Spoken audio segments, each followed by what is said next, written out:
राजस्थान में दौसा जिले की सियासत में एक दिलचस्प मोड़ आ गया है। भाजपा ने इस बार जगमोहन मीणा को अपना उम्मीदवार बनाया है, जबकि इससे पहले पार्टी ने उन्हें नजरअंदाज किया था और कन्हैयालाल मीणा को टिकट दिया था, जिसके चलते पार्टी को हार का सामना करना पड़ा था। अब बीजेपी ने कोई रिस्क नहीं लिया और इस बार जगमोहन मीणा को टिकट दे दिया है, लेकिन यह फैसला खुद उनके बड़े भाई भाजपा विधायक किरोड़ीलाल मीणा के लिए चुनौती बन गया है। किरोड़ीलाल मीणा को अपने गढ़ में ही भाई को जिताना एक बड़ा राजनीतिक खेल साबित हो सकता है। वे इस समय सवाई माधोपुर से विधायक हैं और उनकी पारिवारिक प्रतिष्ठा का सवाल भी है इस चुनाव से जुड़ा हुआ है। अगर जगमोहन चुनाव जीतते हैं तो मीणा परिवार से 3 विधायक होंगे, जो कि पार्टी के लिए एक मजबूत स्थिति बन सकती है, लेकिन इसका असर उनकी खुद की छवि पर भी पड़ सकता है। इस चुनावी समर में किरोड़ीलाल मीणा ने खास रणनीति अपनाई है, जिससे वे महिलाओं और गुर्जर समाज को जोड़ने की कोशिश कर रहे हैं। हाल ही में उन्होंने स्थानीय महिला समूहों के साथ लोकगीतों पर थिरकते हुए चुनावी माहौल को हल्का फुल्का बनाया। ये महिलाएं लोकगीतों के जरिए चुनावी प्रचार में भाग ले रही है और इससे उनका संदेश जनता तक पहुंच रहा है। किरोड़ीलाल मीणा ने गुर्जर समाज के स्नेह मिलने पर अपने भाषण में कहा, गुर्जर समाज के लोग मेरे भाई को टिकट मिला है और मैं गुर्जर समुदाय के राजनीतिक प्रभाव को बढ़ाने में आपकी मदद करूंगा।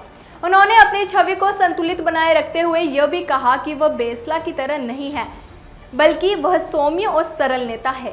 इस तरह से वह समुदाय विशेष को लुभाने की कोशिश कर रहे हैं। दौसा उपचुनाव में संपन्न समाज का वोट एक बड़ा सवाल बन चुका है। बीजेपी ने इस सीट पर ब्राह्मण उम्मीदवार की बजाय मीणा उम्मीदवार को मैदान में उतारा है।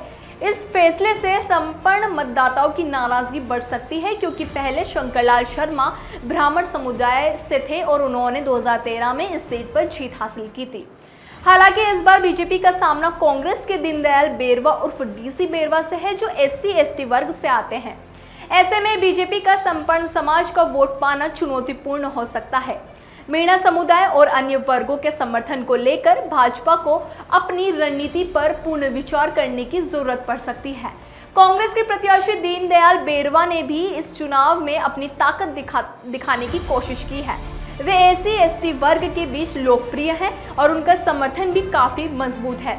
इस प्रकार दौसा उपचुनाव में कांग्रेस और भाजपा के बीच कांटे की टक्कर देखने को मिल सकती है। किरोड़ीलाल मीणा के लिए यह चुनाव इसलिए भी महत्वपूर्ण है क्योंकि इस सीट पर उनकी प्रतिष्ठा दांव पर है। उन्हें न केवल अपने भाई की जीत सुनिश्चित करनी है, बल्कि भाजपा की पूरी राजनीतिक रणनीति को भी सही दिशा में ले जाना है। इस चुनाव में मीणा परिवार की सियासी ताकत और भविष्य का फैसला हो सकता है। दौसा उपचुनाव में किरोड़ीलाल मीणा को खुद के गढ़ में भाई को जिताना बड़ी चुनौती बन गई है।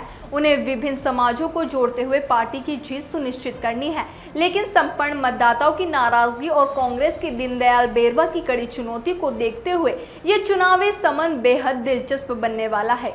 किरोड़ीलाल मीणा और भाजपा के लिए यह उपचुनाव महज एक चुनाव नहीं, बल्कि अपनी राजनीतिक प्रतिष्ठा की परीक्षा भी है। अभी के लिए मुझे दीजिए इजाजत और बने रहिए हमारे साथ। धन्यवाद।